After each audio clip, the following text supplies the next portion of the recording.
మీ అమ్మ నాన్నల మొహాలు ఒకసారి గుర్తు చేసుకో. మీ అమ్మ మీ పట్ల ఎంత ప్రేమగా చూస్తుందో గుర్తు చేసుకో.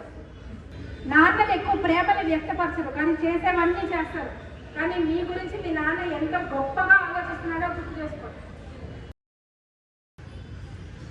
ఒక్కసారి మీరు అనుకున్న ఉద్యోగంలో మీరు వెళ్తే ఎలా ఉంటారో ఇమాజిన్ చేసుకోండి. మీకు ఒక 22-23 ఏళ్ళ వయసు వచ్చేటప్పటికి you are in a place where you want to B.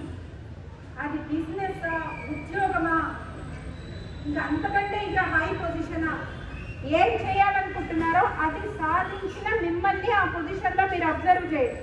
ఆ ఇంటి ముందు మీరు ఇష్టపడి కొనుక్కున్న మీ కార్, ఏ కలర్ కారో కూడా అబ్జర్వ్ చేయండి.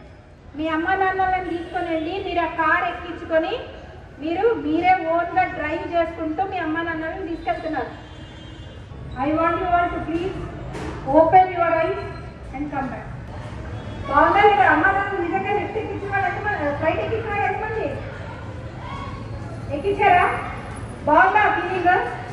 మీరు ఎక్కిస్తే బాగుంటుందా? మీ అన్న తమ్ముడు డబ్బులు ఇచ్చి వాళ్ళు ఎక్కిస్తే బాగుంటుందా? బాగుందా? అమ్మా నాన్నల కళ్ళల్లో ఆనందం చూస్తే బాగుందా లేదా? నాకు నచ్చకపోయినా ఏది రైట్ అయితే అదే చేస్తాను. Once again, madam, I don't want to ask. If you have any doubt, 1, 2, 1, 2, 3. ఆడవాళ్ళవి ఉంటాయి మీకు. అందరూ గట్టిగా కొట్టుకుంటారు.